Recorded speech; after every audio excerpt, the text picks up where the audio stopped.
Hello, and welcome to Law Talk. My name is John Celebrezze, and I'm the co-founder of the Celebrezze-Zangi Community Legal Education Project, as we call it, CZ-CLEP for short.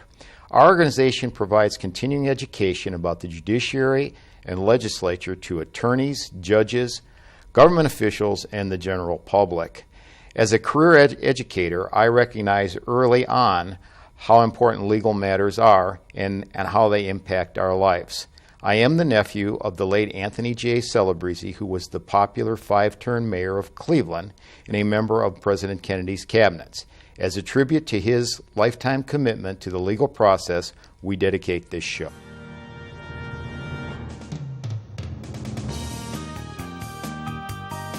John's guest today is Courtney Staton, who is currently a third-year law student and a newly Executive Chief Justice of the Moot Court Executive Board. Courtney graduated from Kent State University with a bachelor's degree in psychology, with a concentration in cognitive behavior psychology. Courtney participated in the John J. Gibbons Criminal Procedure Moot Court competition in Newark, New Jersey, and earned a 5th Best Petitioner's Brief. Courtney currently interns with the Allen County Prosecutor's Office in Lima, Ohio.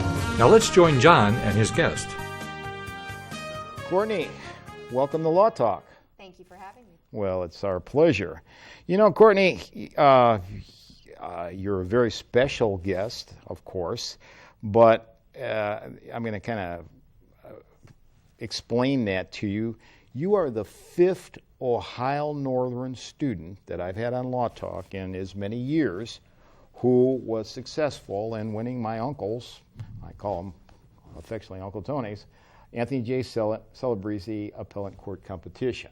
So you are number 5, and you're unique that way, obviously. Congratulations on winning this, which was very difficult, and it was my pleasure, and I'm sure my uncle would be very proud of you for competing and winning the competition.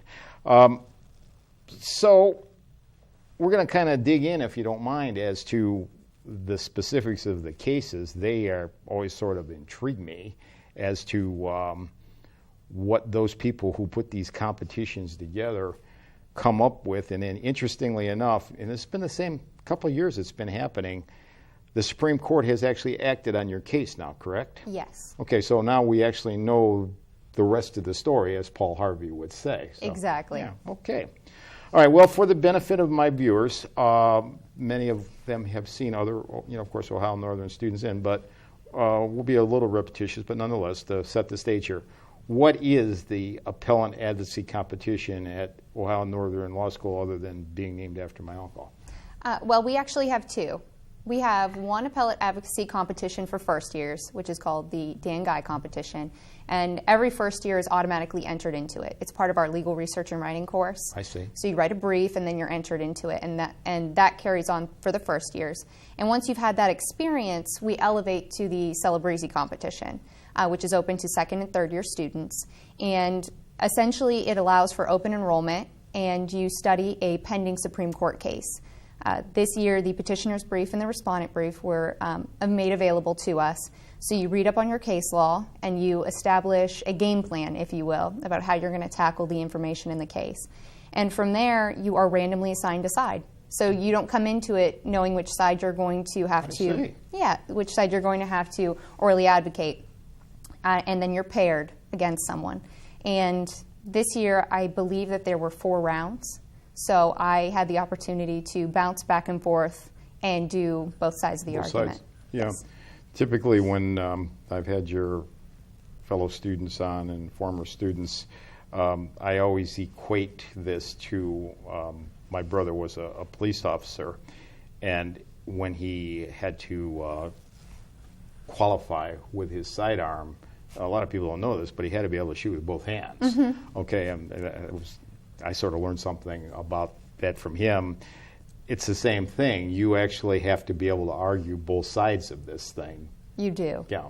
So I guess there's no doubt about it, before this thing's over, you know this case inside and out. You really do, and you need to know your case law and your precedents for sure, because because it is going to be in front of the Supreme Court, you're looking to legal theory, you're looking to overarching principles. So you can't get an idea in your mind as to which side you favor, because like you said, you bounce back and forth. And the Supreme Court doesn't want somebody to stand in front of it and give a side that they favor or give a side that they like on merits alone, but you have to be able to support it with the case law. Sure. So. Well, it's really pretty interesting the way we've been doing this the last couple of years, and then when I've had the privilege of having the winners on the show, sometimes, not every time, but this time the court has actually answered, so, has opined on it, so we know. It's kind of interesting that you were sort of part of history here. It was neat. It really was, and from my chair watching you perform, I was very, very impressed. So, thank you. Okay, well, we'll harken back to that fateful day to win on April 16th, 2014, a day that you should remember. You had to prevail throughout a series of rounds. How many? I think you said 4. Were the judges different for each round? Yes. They were. They were. There were some occasions where I would have the same judge in a second round, but usually 2 or 3 of the judges changed. I see. Okay, we should talk about judges just a little more because, going back to, I'm sure I told you the story of back in the day, as my son would say, when my uncle was alive, of course, he was a federal judge. He actually came and was one of the judges on the panel, judges to judge the competition. Of course, he's since passed, in 1998. But since then, we've had visiting judges, oftentimes appellant judges, but whoever could be lined up, usually people local or sometimes from Columbus. But this year was different. This year it was really kind of, I never saw anything, I really was very impressed with it actually, but it was just different. You had faculty members as your final judges, didn't you? We did. Okay, so you know these people probably a little better than I, but the dean, our new dean, and his name is? Dean Bales. Dean Bale. Okay, and then Professor Veltri, I think, was what? And there was one other? Professor Joanne Brandt. Joanne Brandt, okay. All right, so these are obviously faculty members from Ohio Northern. Yes. Who you actually see about every day. I take class with them, yes. Yeah. Well, on its face, when I first saw it, I said, gee, sometimes it's hard to get judges. Maybe they couldn't get anybody. But that wasn't the case at all. I mean, I don't know. You were up there. I wasn't. But it sure looked like you were being put through your paces. Well, all right. Professor Brandt is my constitutional law professor. So that's important to note right off the bat. I don't believe I have ever met anyone who knows constitutional law more than she does. Okay. And she is incredibly intelligent. And like you saw, she knows the law. So if I say something that isn't 100% accurate, it rings a bell in her mind, and she knows that I'm not on point the way I should be. So it made it interesting because this was a constitutional law problem, and it was a constitutional law issue. So she really knows the history of the affirmative action jurisprudence before the court, and she definitely knows the race-conscious-based admissions policy jurisprudence. So if I said something that wasn't 100% correct, she was on it. Catch you on it. Yeah. Yeah, and I guess not to take away from visiting judges, it was always great to have real practitioners, but somebody who sits on the Court of Appeals or even a common pleas judge, this really isn't their area of expertise. They deal with the Constitution on a regular basis, but I got to tell you, I think I said something to all of you when it was done. I think I was the only member of the Celebrezze family there, that I thought this was a great change, and I'm a big supporter if that's what we want to do in future years. So there was certainly more participation. Yes. There was as much participation and I could only make this observation because I've been there a few more times than you were. There was as much participation and you can take this to the bank with you, in your April 16th experience that I've seen since my uncle sat up there. Yes. Now, you don't know my uncle quite as well as I did, but you talked about if you slipped, he'd catch you. Yes. Yeah, that was my uncle. Yeah, that was my uncle. I mean, and I'm sure he was well aware of where he was and what he was doing up to well into his 80s when he did that. But there was as much participation in yours, or equal to, as when Uncle Tony was alive. Yes. I think it was great. Okay, let's dig into the case. This year's problem dealt with the case of, I don't know if I'm pronouncing this right, Scholt? You know, it Or was Schulte? we pronounced it as Schutte. Schutte, okay. Schutte. I believe his name was Bill Schutte. Okay, Schutte versus the Coalition to Defend Affirmative Action. Yes. The issue being whether, in what manner voters in the states may choose to prohibit the consideration of racial preferences. So all heavy-duty stuff. Lots of, I mean, if you even read the local papers, a lot of issues about voting rights continue to surface, even more so now than I've even remembered in a while. All right, I'm going to turn it over to you, Courtney. This was your baby. You fought the battle, so tell my viewers in such a way that they could understand them. Pretend like they're your jurors, okay? Okay. Tell them what this thing was all about. Well, in 2006, Michigan came up with a Proposal 2, and essentially what it did was it prohibited state actors, state universities, state employers, and things from that from using racial conscious decisions in their hiring, in placement within school programs, things such as that. Yeah. And almost immediately it was contested. Initially, people believed that it was too racially focused of an amendment to add to the Constitution, and more specifically that it restructured the political process within the state. Okay. So what they were saying is, specifically to schools, which is what our question dealt with, was that it would be an impermissible factor to consider when placing people into schools. So somebody could come up with a scholarship for soccer, and they would be able to put that in front of the admissions board and say, I'm very skilled at soccer, I think I should be considered for your school. However, somebody wouldn't be able to come in front of that same board and say, you know, my racial background makes me unique, it has given me different experiences in life, and I should be considered for your program. At that point, that racial conscious admissions factor would have been struck, and in fact it gave other people a cause of action against the board for even considering it. I see. So it was contested in that other options were available for non-minorities, but minority students wouldn't be allowed to have that consideration given to them. So essentially it went up through the court systems, and the court was very specific in handling this question in a unique way. They wanted to focus not on racial conscious admissions factors, but on the right of individual voters within the state of Michigan to make decisions through the ballot process, through the voting process. Okay. So they took it to that point, and the Supreme Court in their recent decision made that very clear also, that what we're not focused with here is race-conscious admissions programs, but what we are focused with is voter rights. And the voters in Michigan, the Supreme Court held, have the right to make this determination, to take it out of the hands of elected members of their state government and put it within the hands of the people of Michigan. So it was a very unique constitutional landmark. It was a landmark case. It truly was. Well, gosh, you really hooked a good one here, didn't you? Yeah. It was very there, interesting. It was an interesting question. It definitely kept your interest throughout the process. Well, that, and obviously the content was there, and now we have 3 expert faculty members pretty much grilling you and your opponent throughout the whole thing, breaking your momentum. It wasn't pretty. But I mean, but you handled it. I mean, you really did, and your opponent did too. I mean, part of this sort of thing, and it happens in courtrooms all the time, a judge will break in any time he wants or she wants. You got to stop. You got to answer the question. You got to do what you want. And then you got to get right back on your feet. So I laud you. You did a great job. So this, I think you got this. But so what is the legal significance of this case? I think you just explained that. We put it back in the hands of the voters, is what the Supreme Court.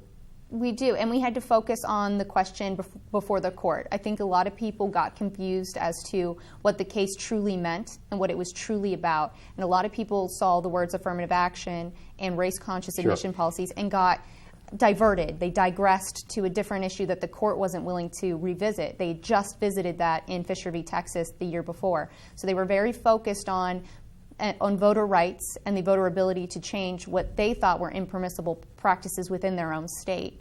So it was a very unique, sort of centered question. It's interesting. I mean, one of the parties is the Coalition to Defend Affirmative Action. Yes. They put it right out there, but it really wasn't an affirmative action per It really se. wasn't. We have a very firm and very established affirmative action jurisprudence that the court has set down in recent years. And in fact, they came from Michigan. If you look to Gratz v. Bollinger and Grutter v. Bollinger and Fisher v. Texas, they all center from the same questions that really originated from Michigan. Fisher v. Texas obviously being the outlier there. But it seemed as if those Supreme Court cases came down in a way that the voters and the people of Michigan weren't happy with. So they had exhausted their options through the schools and through the Supreme Court, so they turned to their own legislature.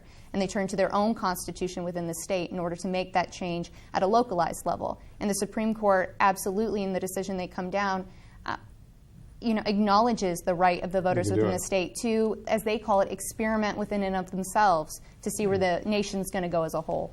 Well, yeah, and as you were asked during the competition, I mean, and I'm old enough to remember the 60s. Well, my uncle was a member of President Kennedy's cabinet, a federal judge during those days. But, I mean, there was a time when states were pretty much told, no, that's the purview of the federal government. Yes. You're not going there. So this is landmark where it's kind of shading this in a little different direction and turning it back to the people. It An is. interesting case. I want to ask you this. In that last round, the one that I watched you, Yes. what side? Who did you represent? I represented Michigan, Okay. Schuette. Okay, you represent you. Okay. Yes. All right. Okay.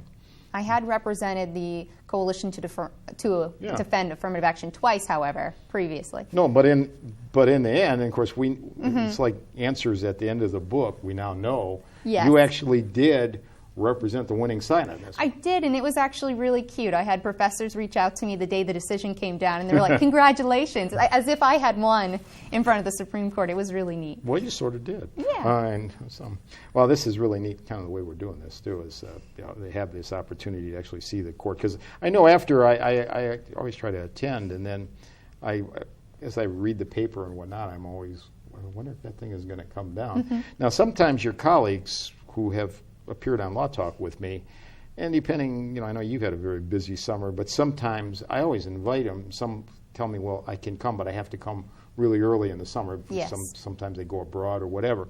In your case, it was just the opposite. So Yeah. those folks, we didn't know. I mean, we sat here and said, well, sometimes I say, what do you think? Yeah. Give them opinion. But anyway, all right, shifting gears. Supreme Court has ruled. The final disposition, I think you've covered. Okay, well, let's shift gears a little bit. I want to talk about the school and your life as a law student. What class in law school, for the benefit of my viewers, covers constitutional issues? Constitutional law. Okay, all right. And as I took that, Yes. in fact, I think it took Both semesters. It's 2 semesters of it, Yes. right? So 1 year of your law school life is you're going to get, well, I guess would be the equivalent of about 6 semester hours of con law, as sometimes the students call it. People like me who practice in the local courts, and you will soon too, when you pass the bar, you will be invited to a swearing-in ceremony at the Ohio Theater, and I'm sure that's a day you look forward to. It is. And you will raise your right hand, and you will pledge to support the Constitution of the United States. But I got to tell you, and the Constitution of the United States is always out there. But what I do day in, day out, generally doesn't get nearly this in depth. But so having shaded you a little bit or Yes. jaded you a little bit, but tell me, in your opinion, though. Why is this so important to lawyers? Well, as lawyers, we represent the Constitution every day. It is our job, as you said, to uphold the Constitution. We're sworn to. We're sworn to. And the Constitution really does establish the cornerstone and the foundation of every legal principle that we represent in court. For example, right now I work at the prosecutor's office in Allen County, Ohio, and I'm currently a juvenile prosecutor's intern. So I will go to court and I will represent. Sure. And we spend a lot of time reading police reports.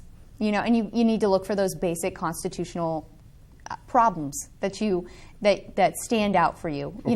So an example might be somehow the issue of the marijuana that was found.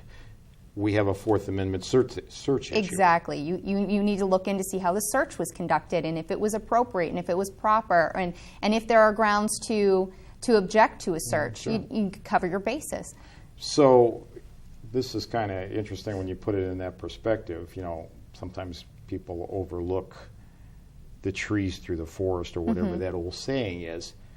But even if marijuana was found in Johnny's bedroom in Wadsworth, Ohio, which seems a heck of a long ways from our case here on affirmative action, but it's a constitutional issue, and if in fact the evidence in this case is tainted because of that, then the prosecutor don't have a case, right? Then it's gone. Okay. It gets suppressed. A defense attorney will bring up the motion to suppress, and then it's our job as prosecutors' interns to look through the case law to make sure that everything was held in accordance. So while it might seem as a lot of the principles are overarching, dormant commerce clause, do we deal with that every day? Not necessarily. No, but not. In the criminal field, at least, we do deal with a lot of the Bill of Rights, as you would know them. So Fourth Amendment, Fifth Amendment, Eighth Amendment, if you're handling a particularly devastating case. Sure. I mean, I've had a local attorney on here some time ago who represented in a local case here, a death penalty case. Yes. And Eighth Amendment was, I asked him about it on the show, and he was well versed in that as to what's going to happen to his client and in the sentencing aspect of it. Eighth Amendment of the United States Constitution. In my other life, I was a school administrator, so I've always had kind of an interest in school law. Yes. And last week or so, I think it was, I needed some CLEs, so I went to an all-day school law. And it's kind of interesting how things have changed in the schools. I've been out for 10 years now. But a lot of First Amendment issues there. School newspapers we're discussing. And also, a little scary now, but this gun issue in schools and whatnot, and how that balances against our kids' constitutional rights. Exactly. So common law, even though, as I remember, it wasn't the most tantalizing class, but maybe it was just me. And Professor Brandt was my constitutional law teacher. Well, you had a good one. I mean, I'm sure I had a great one too, but if she was your teacher, you were in good shape. Obviously, she trained you very well. She put you through your paces. She definitely did. Okay, what was the most difficult part of this competition to you, Courtney? The most difficult part of this competition, well, I think it was transferring back and forth. I know we spoke a bit about how you shouldn't make up your mind on a side of the issue, but at the same time, you can't get stuck on a side of the issue either. I see. You start reading the petitioner's brief, and you're like, they have some really great points here. And then you get your next assignment, your next random side, and you're like, oh no. I'm the respondent side, but they have such great points. A good point. So you can psych yourself out if you rely too heavily on an argument you already know. Sure. So it's a good thing and a hard thing to switch back and forth. No, but I think that's, as far as your training is, and I'll probably ask you as we go on, how will this affect your career as a lawyer? Mm-hmm. But you make a pretty good point because it forced you. Next time I'm going to be on the other side. So now, in my line of work, what I do for a living now, I'm a defense attorney. Mm-hmm. I don't spend a whole lot of time thinking about the prosecutor's problems or whatnot. I mean, after I look at my case, I talk to my client and says, all right, a lot of times it is a search issue, by the way. So there's the Constitution coming right home. It comes up all the time. Ohio, but I don't really care about the other side. I mean, it's his problem. His burden of proof is on him. You focus on your side. Sure. Yeah. But this experience, which was quite an experience for you, that's an excellent answer. I never really thought about that. It's definitely unique. And Tessa Scott was my competitor in the last round. And she and I had met a few rounds earlier to exchange arguments. So she knew my argument going in, and I knew bits of the argument that she was going to have. Right? So you go into it now already versed in the argument that your opponent is going to have, so you have to pivot in a way. Sure. I couldn't come to the argument with the same information I had the last time because she knew about it and I knew about hers. So we both had to build and grow and get deeper into the case law in order to come up with unique and different arguments. Indeed. I mean, as usual, only one could win. But Yes. you know, I mean, she did a fabulous I job. say she did just an outstanding job, and well, you both did. I mean, but it was just a great exchange, and you know, you can always tell when things are really popping the way it should, because I was there. I came from Columbus to watch his, got settled in and whatnot, and it seemed like this was over before. Yes. You know, wow, we're done already. And but actually, a very small number of law students participate in these types of competitions, like you did, and you won. How do you think this experience will help you as a prospective attorney? Well, I think it gives me a unique insight into appellate work, even though it wasn't necessarily appellate work in front of an appellate judge or something that, you know, I'm relying on my expertise Sure. in order to help the state or in order to help a client. And even though it's a mock organization, it really does help you get in front of people and be able to articulate on your feet and get a really good working understanding of case law, which I always think is really important. Sure. Even now, at the prosecutor's office where I work, we research our cases before we go, just to make sure that the law is where it needs to be.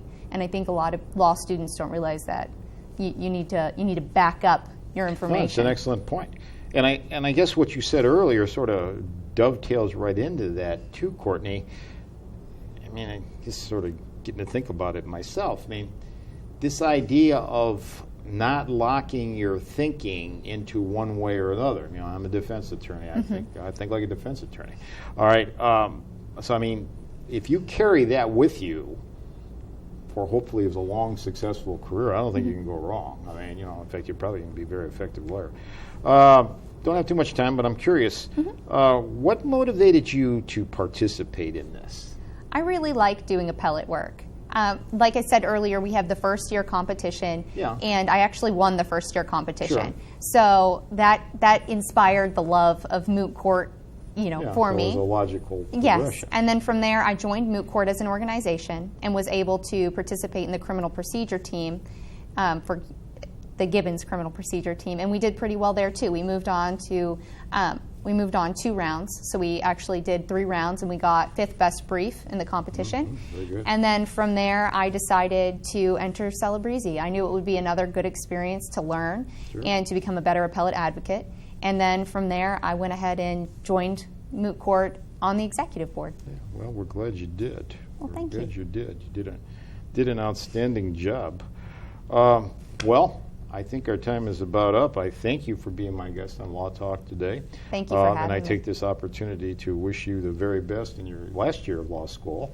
And then next summer, I think you'll have the opportunity to take the bar exam. Yes. Are you going to take the Ohio bar? I'm not sure. I'm up in the air. Comments about it. made by John's guest on Law Talk are solely those of his guest Well, thank you. and do not necessarily reflect the views of Celebrezze Zangi Community Legal Education Project.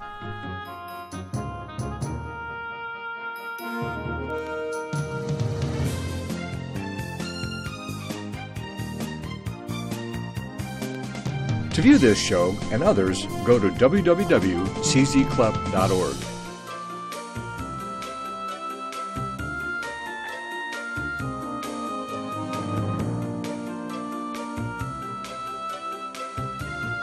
At CZ we're devoted to the education of today's legal issues.